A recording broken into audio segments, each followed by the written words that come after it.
Bonjour, moi je m'appelle Jean-Pierre Lefebvre et je suis avec Pierre Robin, l'initiateur de ce deuxième colloque, qui fait suite à un colloque qui s'était déroulé l'année dernière à Bordeaux même et qui était intitulé Les révoltes populaires en Aquitaine de la fin du Moyen Âge à nos jours et qui avait eu lieu au musée d'Aquitaine à Bordeaux et qui avait rencontré un certain succès puisqu'il y a un livre qui est sorti et qui reprenait les actes du colloque.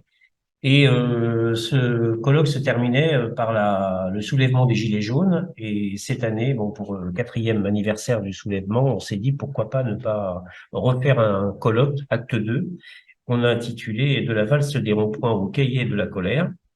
Et ce colloque, lui, se présente sur les meilleurs auspices puisque ça tombe bien, puisqu'il y a un travail qui a été fait par l'équipe de Magali de la Souda qui est à ma gauche et qui nous présentera le travail lié au cahier de doléances, d'où le titre du colloque, qui est un détournement à la fois de l'initiative prise par les Gilets jaunes, la valse des ronds-points, nous expliquons tout à l'heure, et du travail sur les cahiers de doléances fait par Magali, et elle nous présentera les différentes intervenants avec elle. Donc, c'est sur 2 jours. Le premier, c'est aux archives départementales, le 16 novembre, c'est mercredi, et le 17 ça aura lieu au musée d'Aquitaine.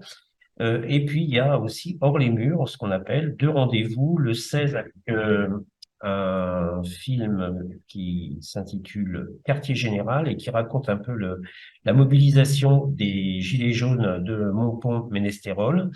Et le 17, donc à Naquin-Œil, 19 rue Boupierre à Bordeaux, des lectures performatives et des cueilleurs de rue de Vincent Lafaille qui devraient théoriquement apporter un peu de détente et une fin de colloque. Je laisse la parole à Magali.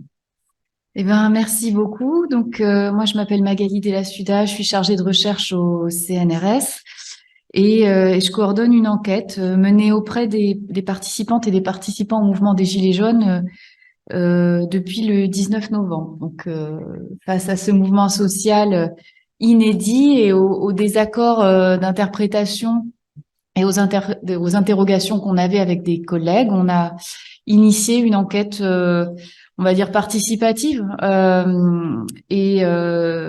Et dans le cadre de cette enquête, ou plutôt en marge, à la demande de Gilets jaunes, on a commencé à dépouiller les cahiers de doléances, avec un collègue historien, Nicolas Patin, avec Daniel, Gilbert, Stéphane, et puis avec l'aide aussi d'un ingénieur d'études, Nathan Gabory, qui sera là également. Et on a pu avoir le support, grâce aux archives départementales, d'une personne qui fait une thèse, Samuel, qui viendra aussi donc le 16 nous accompagner, être à nos côtés pour la présentation des résultats de cette recherche. Donc cette recherche, elle a commencé juste avant le premier confinement. Elle s'est mise en place à la Cour des Murennes, à Bègles, en septembre. Et puis avec des volontaires, donc on est allé aux archives qui nous ont ouvert leurs portes et qui nous ont très bien accueillis, malgré des conditions très difficiles entre les confinements.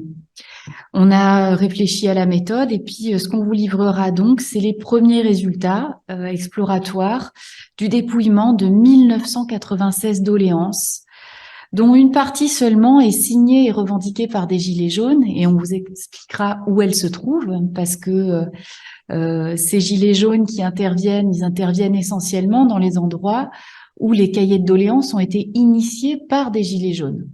Et ce n'est qu'après, quand le gouvernement reprend la main sur cette initiative citoyenne, que les mairies vont les collecter de manière systématique. Voilà. Et ce qui ressort des doléances, je ne vais pas dévoiler entièrement les résultats, c'est que elles ressemblent à bien des égards à celles portées par les Gilets jaunes, et on essaiera de comprendre pourquoi et comment ces doléances peuvent peut-être interpeller les citoyennes, les citoyens, mais aussi les pouvoirs publics. Je passe la parole à Delphine. Donc, bonsoir, moi c'est Delphine, gilet jaune de la première heure. J'appartiens au collectif de Bassins qui a vu le jour, lui, au moment de la réforme des retraites. Nous participons à ce colloque parce qu'on a été donc sollicité. Enfin, c'est plutôt Patrick qui a été sollicité et qui m'a dit c'est une bonne idée. Alors évidemment que c'est une bonne idée parce que sur les 4 ans de lutte des Gilets jaunes, de travailler avec des institutions comme les archives départementales ou le musée d'Aquitaine, c'est quand même quelque chose d'assez remarquable et ça mérite quand même de s'y pencher très sérieusement. Et le fait de raconter notre histoire, c'est forcément à nous de le faire. Parce que si c'est pas nous qui le faisons, on ne peut pas se permettre, on ne pourra pas se permettre de critiquer ceux qui le font à notre place. Et qui de mieux que ceux qui l'ont vécu pour le raconter. Donc voilà pourquoi nous, Gilets jaunes, on est là et qu'on a pris un petit peu de place et qu'on va participer avec des témoignages sur qui s'est passé sur donc plusieurs manifestations. Alors principalement sur les débuts de 2018-2019. Il y aura des témoignages de Gilets jaunes, il y aura des témoignages de street medic, de comment on a pu vivre la chose, qu'est-ce qu'on a vécu et subi, toute cette répression qu'on a pu voir à la télé, il suffit pas de le voir à la télé, faut le vivre pour le savoir effectivement la douleur qu'on peut avoir en vrai et comment qu'on rentre à la maison le soir, dans quel état. Donc voilà, tout ça, ça mérite d'être expliqué, d'être raconté au plus grand nombre et que en tout cas que ça reste dans les livres d'histoire parce que ça a quand même été 4 ans et c'est pas fini parce qu'on est encore là. Et voilà, moi je pense que alors on fonctionne aujourd'hui d'une différente façon, on est plus sur le terrain, mais les gilets jaunes sont encore là et on travaille voilà beaucoup plus moins visible, mais tout aussi fort. Voilà.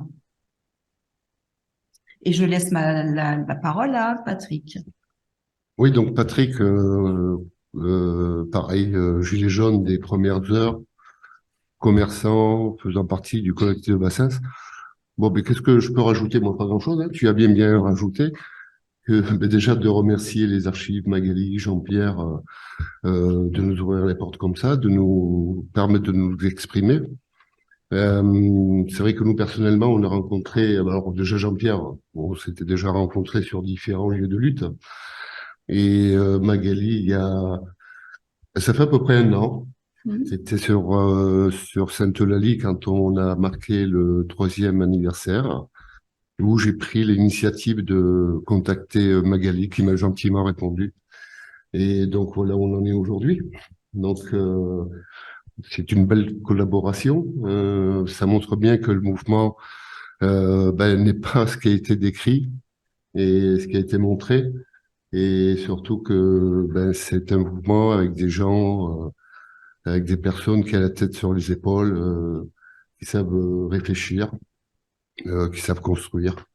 Et puis voilà. Donc on va essayer à travers ces 2 journées d'exprimer un peu ce qu'on a vécu, surtout ce qu'on a vécu, parce que je pense qu'il y a beaucoup de personnes qui s'imaginent pas ce qu'on a traversé. Et également aussi pas les alliances, je veux dire, mais un peu les convergences que l'on a fait avec les syndicats sur Bordeaux en attendant. Et donc voilà un peu de comment on va se résumer ces 2 journées. Alors Pierre, tu peux peut-être... Oui, mais tout a été dit, hein. Je voudrais insister moi sur un point, c'est avec Jean-Pierre. Donc au départ, l'idée est venue de faire ce colloque après le colloque qui avait été réussi sur les révoltes populaires en Aquitaine. Et ce qui nous a semblé intéressant, c'est de mettre en contact, de mettre en rapport des chercheurs universitaires qui par ailleurs pouvaient eux-mêmes être des gilets jaunes, hein, mettre en rapport donc des chercheurs qui avaient réfléchi sur l'origine du mouvement, son déroulement et le mode d'organisation des Gilets jaunes, et bien sûr les cahiers de doléances, Magali l'a rappelé, et mettre en rapport avec les acteurs du mouvement, hein, les Gilets jaunes eux-mêmes, et en particulier deux groupes sur le Gironde, donc le groupe de Bassins et le groupe de Saint-Macaire également. Hein, il y aura une représentante des Gilets jaunes de Toulouse qui sera présente.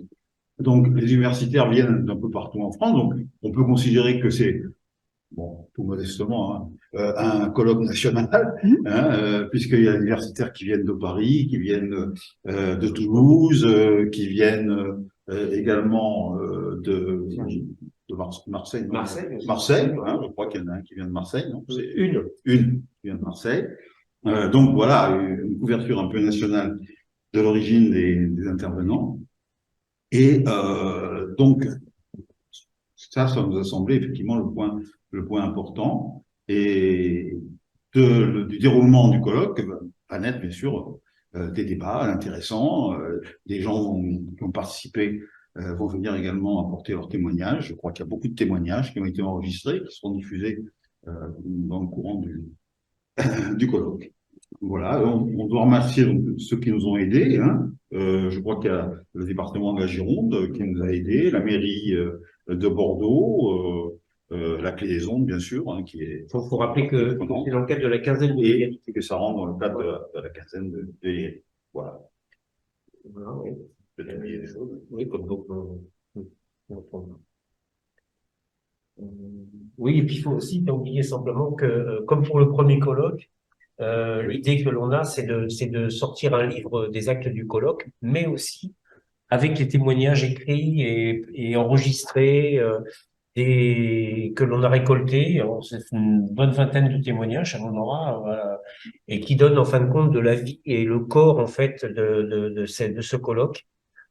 Qui marchera sur ces deux jambes, si je puis me permettre de reprendre cette image-là, à la fois bon, une réflexion et en même temps ce que les gens ont ressenti et ce que Delphine et Patrick ont exprimé eux-mêmes. Pour ceux qui ont vécu ces événements, on s'est aperçu qu'il se passait énormément de choses à l'intérieur de ces manifestations et la façon dont ça a été réprimé et que les gens étaient méprisés et déconsidéré nous a beaucoup heurté, notamment tous les deux. Là, c'était quelque chose qui est un moteur pour nous de redonner la parole, voilà, à ce qui s'est passé et aux acteurs du mouvement, quoi. C'est un peu le but. Et c'est pas un hasard si on le fait dans deux institutions. Les archives, parce que et on aura l'occasion d'en parler donc mercredi. Avoir des archives vivantes, accessibles, c'est aussi une preuve de démocratie, que la démocratie est vivante, qu'on peut aller faire ses propres recherches et tout. Et c'est pour paraphraser ce que disait Delphine, c'est si c'est pas nous qui écrivons l'histoire des Gilets jaunes, il faudra pas ensuite se plaindre que d'autres le fassent. Et je pense que ça guide notre travail à tous ici réunis. C'est que on va parler avec, pour et comme Gilets jaunes. Voilà. Parce que c'est important, l'histoire, la mémoire, c'est quelque chose qui est un combat aussi, c'est le nôtre.